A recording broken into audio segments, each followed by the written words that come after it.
Good evening, everybody, and welcome back. Sammy here at Sammy G Stitches. Back with a normal video, I hope, or as close to as I can get right now. I know my last video was chaotic. If you didn't watch it, I understand. It was just me and some friends having fun. One of these days, maybe we can all get together and make an actual video, not a chaos video. But anyway, so first is an update.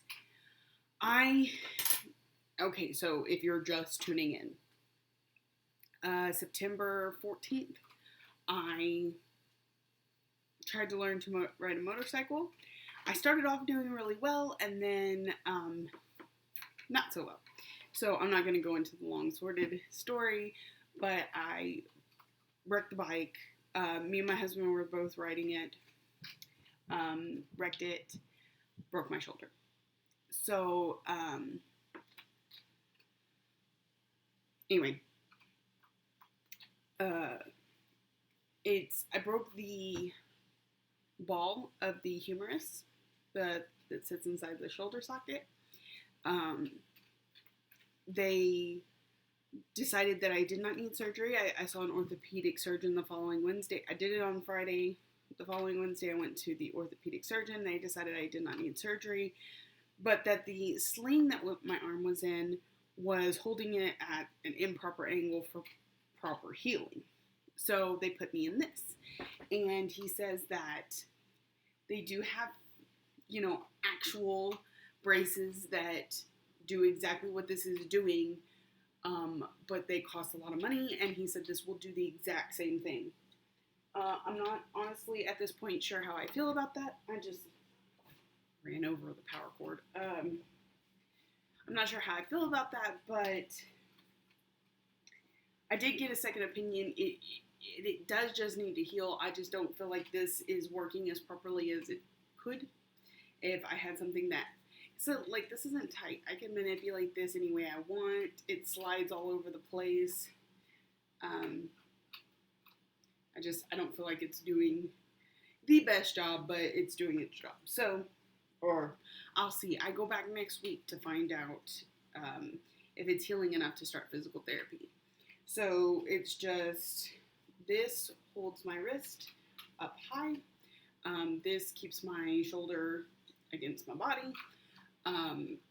And so the only unfortunate thing about that is all the swelling is going to my elbow here, and that's miserable.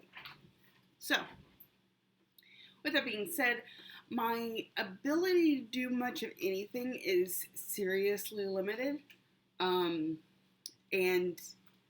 it's rather upsetting. I mean, I'm sure plenty of people have been in my situation, but I've never been in my situation before. This is my first ever broken bone. So the doctor was like, wait. I went on Wednesday the 19th, which really, that was kind of hard too, because my son had a geneticist appointment across the state. I had to reschedule. They weren't able to reschedule it until middle of January. So that kind of sucked. But it's one of those, it's not going to determine a surgery. It's just so that we know if he has a certain syndrome, what could be causing all his issues. So, went on the 19th. He said, don't go back till Monday, which was the 23rd or 24th, I believe. 23rd? Yeah, something like that. And, see, my brain keeps thinking about what the date might be.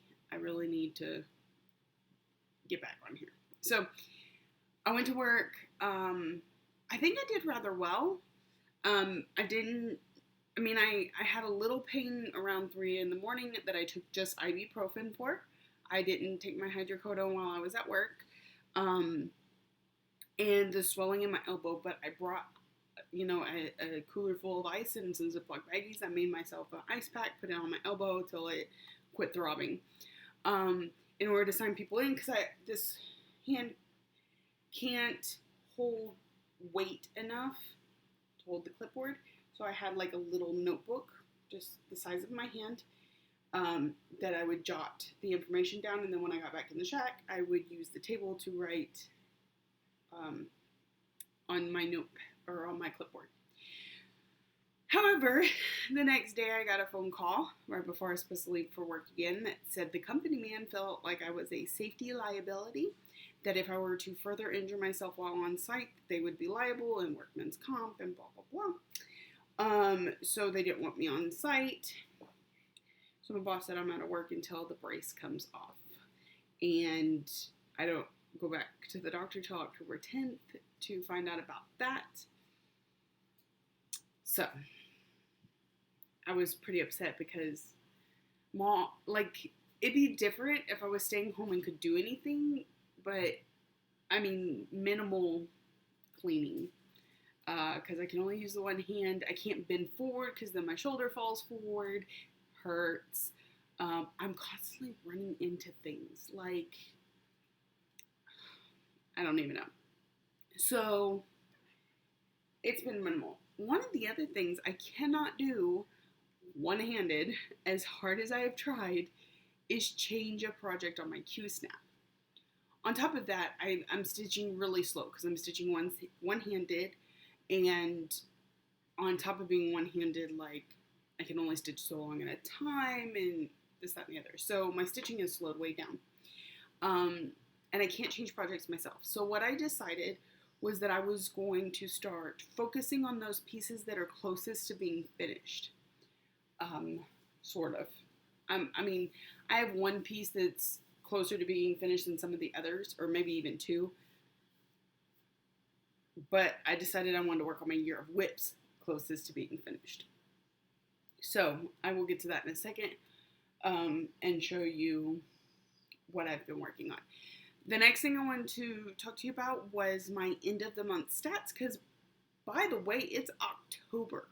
And I'm just, like, where did September go? Especially with this happening, like, mid-month, and it's already October. I'm like, holy cow. It's flying, flying by. So, a few stats. I really kind of wanted to give an overall, like, starts and finishes and stuff, but then I'm like, that's really more of a December thing. If I was going to recap that, June probably would have been the best time because, halfway through the year. So I'm not doing that. But here's some things I can recap. I forgot to do my August stats when it came to my Instagram and YouTube subscriptions. So I can't really give you a good how it changed this month, but I can give you a current standing. So on Instagram, I have 696 followers, and on YouTube, I'm at 747. So, I made it to day 73 on the 100 Days of Haid. When I got injured, of course, the first couple days I couldn't do much of anything, and then the third day I tried putting in just a few stitches, and then it was a couple more days before I tried again. So it's kind of been a process. So I failed out of that challenge. But at least it wasn't my lack of trying. It was something that happened to me. Let's see. Oh, on my year of whips, believe we update this month. I'm pretty sure. But I started out the year with 16. I had chosen 16 projects to focus on. Of those 16, I UFO'd 2 of them. One was stressing me out really bad. And the other one, I just wasn't enjoying anymore. It probably won't be UFO'd forever because it's like 3/4 done. But it's just not something I'm worried about focusing on this year. So that leaves 14. Of those 14, I have completed 10 of the projects. I will do a rundown later, but 10, 8 of those were actual project completions. 2 of them were Haid page completions, but on 2 different Haids. But my goal was just to complete at least 1 page this year. So that leaves 4 left. Of the 4, I can definitely finish 1. You'll see here in a little while why I say that. I don't. I think I might be able to finish the second one. The other two, more than likely, will not get done this year. But I think at a 16, 2 is very. I mean, I did very well for my first year doing Year of Whips, I think. I mean, it's October and I've already more than accomplished the goal of getting at least half of them done.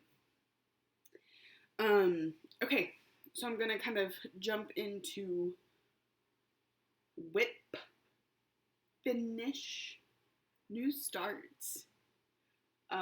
Yes, despite all this, I have a new start. Well, we'll get there.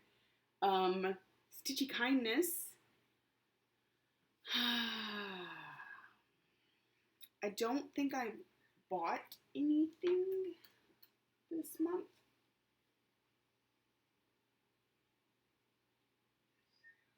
Yes, I did, but I do not have them with me, so I'll just explain. And some other stuff. Some other stuff I'm gonna go over. But you're here to see some stuff, so let's look. So first of all, I did have to finish. When I decided to focus, I knew that my Christmas Rules by Lizzie Kate was very close to a finish. I had like a block and a half maximum. Like it was really like a box and not quite a half, but not quite a quarter left. Anyways, and then a full block. So I knew I could get it done. It was the first one I put on there, and I did. In fact, I did almost a complete block in one night, sitting on virtual stitchers with Brenda Greer from Brenda's Needle Minders and More. I think. I mean, I know it's Brenda's something. So, it might just be Minders and More. I'm not sure. But she set up with me till like 4 a.m, and I got it complete. We had a few others that came and went during the call, but she was the one who stuck it out to the end with me. So here it is. I started this November 30th, 2017, and completed it on September 24th, 2018, and that, man, my brain keeps moving all over the place. So it took about 10 months to finish.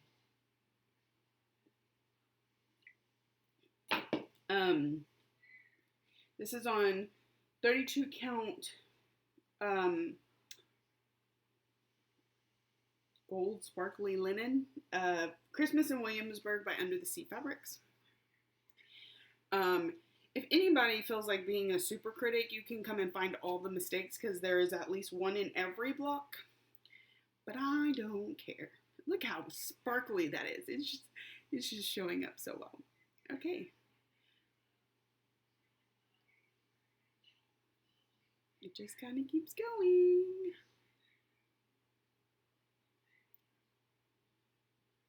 I couldn't do this before. I can do this now.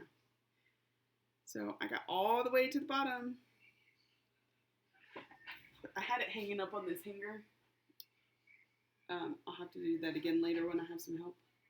But that is it in its totality. I think it's so gorgeous. I just love this fabric. Absolutely love it. It was so perfect. So, Christmas Rules, one of my Year of Whips, is complete. So, and that's another thing. I was like, oh, okay, so I've got all this time at home. Maybe I'll sit around and finish stuff. Can't stretch nothing like this. In fact, in order to stitch, I either put it in my stand so that I could just do this with a hand, or I can, like, if I prop, this is a bad example, if I prop the Q-snap up on something, I can use this hand, it has to be propped this low, I can use this hand to kind of balance it so that this one can move. But I can't just hold it in this hand like I can, but it hurts.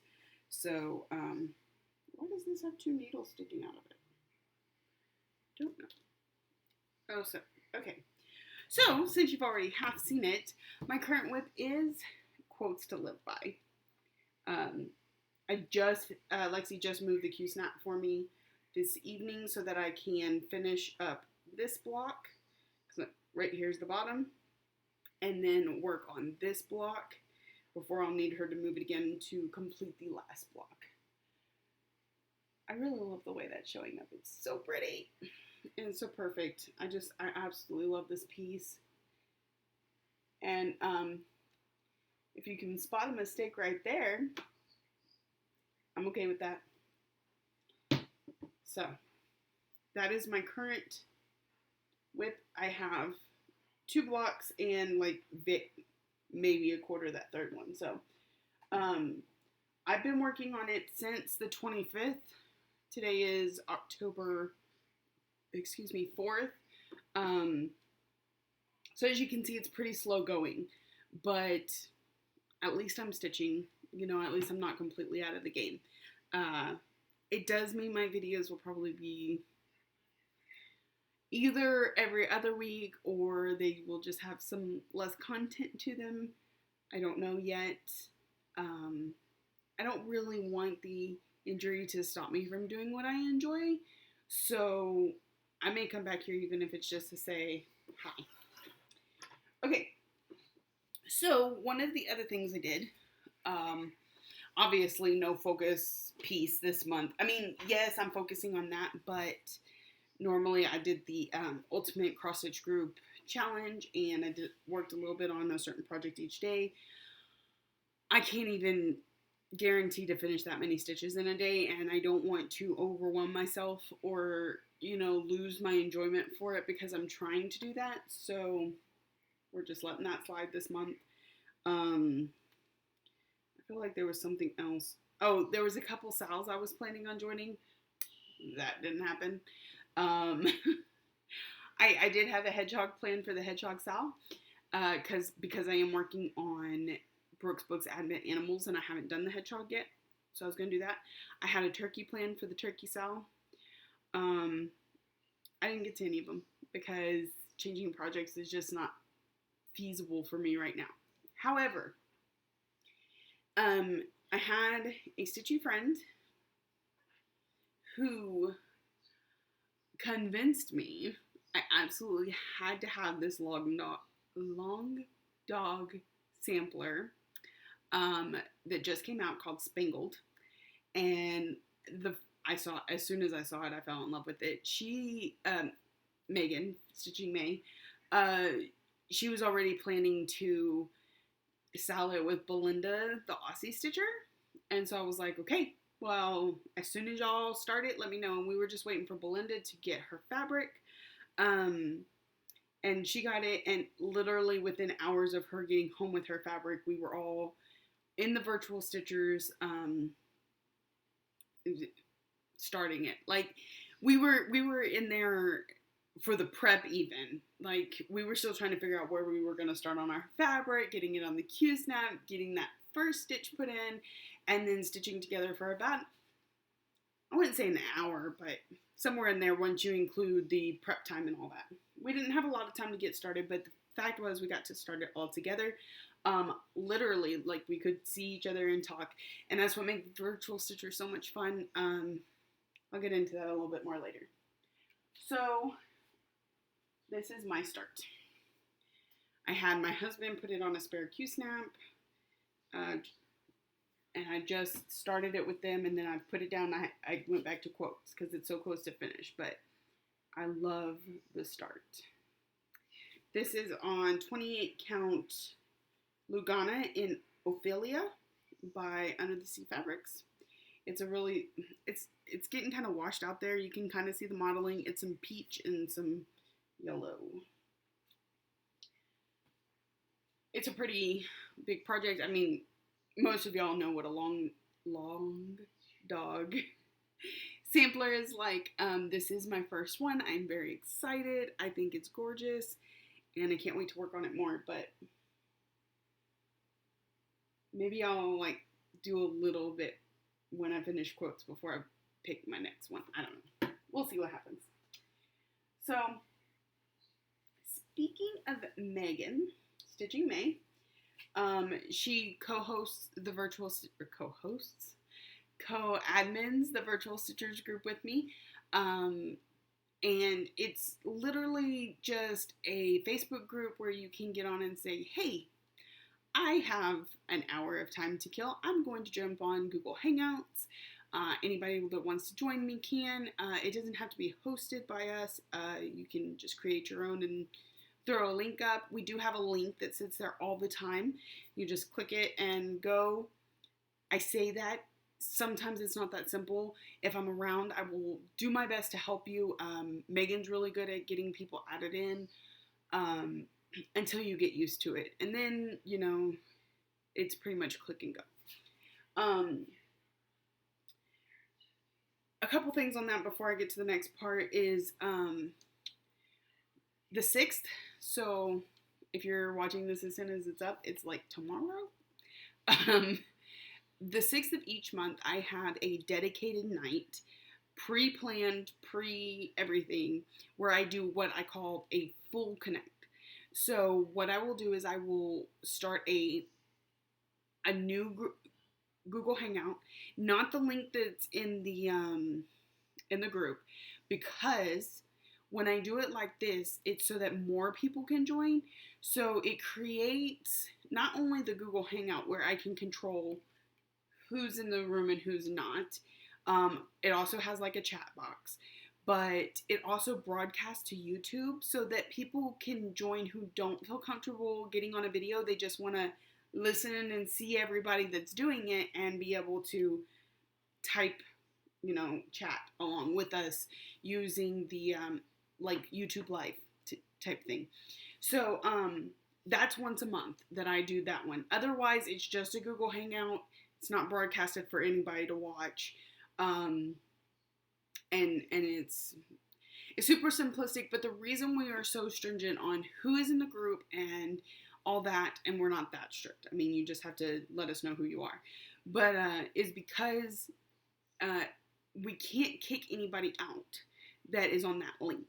So if somebody we are unfamiliar with or uncomfortable with joins that chat, we're not able to kick them out. So we have to make sure that anybody that we approve is a stitcher, is part of the community, and understands that our privacy is our privacy. So also, you can join and just not turn on your video, so then we can just hear you, or, not turn on either one and just listen to everybody. That's a little creepy, but, if you have your reasons, that's cool, because I know, like, one of, a couple of our friends from, I'm going to get this wrong, I want to say Sweden, might be Switzerland, they don't speak English very well, and so they like to join and brush up on their English, see what people are doing, but talking, they just refrain from talking too much. Sometimes they'll talk when it's just a couple people in the room versus several. The most we've ever gotten to is a 9. It does hold up to 25, but they've never gotten that crazy. Somebody asked me the other day when the busiest times are when you can see the most people. I really feel like that's probably Friday nights. Since I've been off, I've been trying to jump on in the mornings more, if anybody's interested in mornings. But mostly it seems like a lot of people, they have free time after their kids go to bed at night. And weekends tend to be busier because most people have weekends off. But I'm on there almost every night. So feel free to just click the link and see if somebody's on, or shout out. Also, if you're interested, like if you're doing an Instagram live and you want to make sure some people are going to see it, maybe post in that group like 10 minutes before you're supposed to do it so that we all get a notification and we can go, hey, I want to go watch that. Post your YouTube video. If you don't feel like you have enough subscribers and you need some place to go, hey, I made a YouTube video. Anything you want. No drama, please. But I don't know. I feel like it's a really neat group. The people who have participated have really enjoyed it. And I feel like each time I get on, I meet somebody new.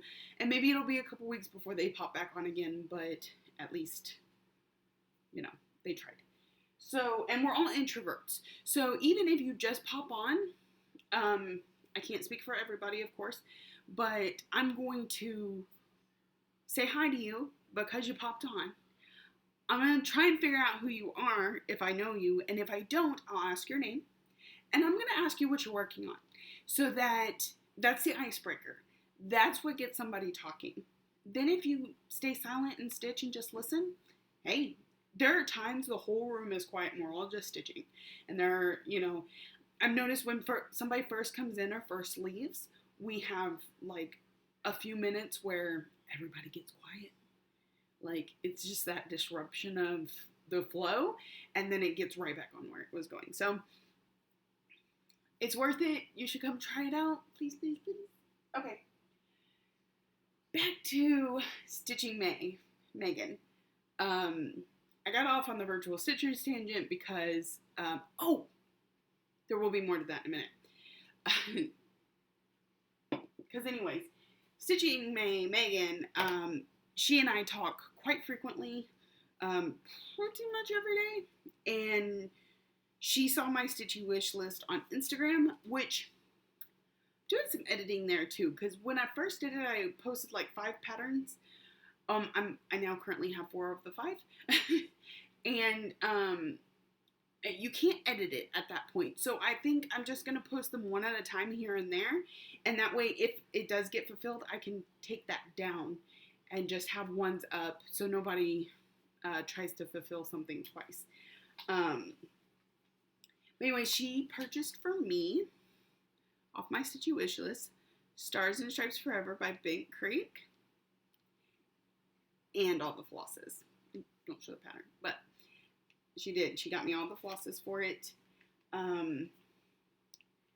So that was awesome. Like, I wasn't expecting it when the package came in.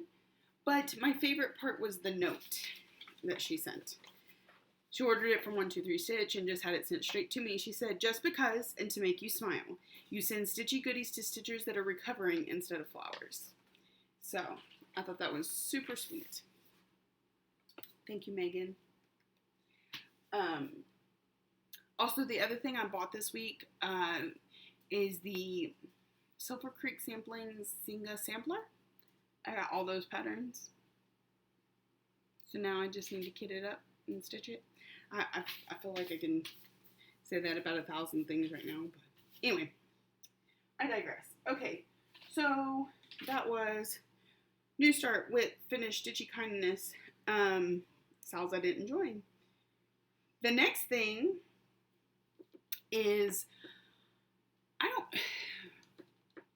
until Michelle Bendy Stitchy posted hers last year, I had never heard of Stiachalongs. And when she was doing hers, it felt like Wheel of Fortune. There was like all these random letters everywhere, and I was trying to figure out what it said. So I thought it was really neat. Well, it is coming around again. If you are interested in either trying a new super mystery, because this is even more mystery than Mystery Sauce, or you want to wait for an Amnesty Day and try and get last year's pattern, I heard that's happening at some point. Anything like that, if you're interested in joining, I will post a link below. This year they're doing like team challenges. They have their individuals too, but if you want to join a team, that's something they're doing. I'm part of a team. I'm actually helping to co-run a team. And I don't know, I'm getting kind of stoked about it. I don't know what to expect. We pick our own color palette this year, so they're not even telling you what colors to stitch with. And all of it can be so personalized. So if you are interested, I will put the link below. If you are joining on this Stiachalong, whatever, the first day, I am going to be having another group hangout on Virtual Stitchers so that we can all start the pattern together. And I'm expecting a few extra people there because people from our team are getting together, but you don't have to be on our team. Honestly, you don't even have to be stitching the Stiachalong if you want to just join in. I never Um, discriminate? I'm trying to think of the word I want. Exclude. I never exclude anybody for any reason. You can be there just to watch. You can be there to stitch. You don't have to be stitching what we're stitching. Everybody's included. But I'm making a theme that, because this is coming out that night, that's what I'm calling the group. And it will be on Google Hangouts, posted to YouTube Live.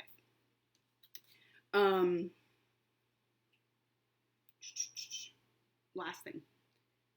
And this is, again, just me rambling to try and have a decent video. Look, I'm at 30 minutes, but it's all talking.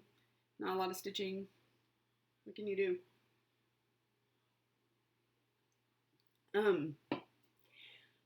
If you have not watched Pam and Steph's video from this week, so let me look at a calendar. 1 second. Sunday, September 30th, I believe, somewhere around there. Crazy Annie's is opening up her fabric of the month for 2019. If you go to that video and click on the link in their description box, there's bonus goodies, from what I understand, if I understand it correctly. So you sign up there, and whenever she said, I may be wrong, but I think whenever she sends out the fabric of the month in January, there will be a bonus gift of some sort, if you sign up through Pam and Stuff.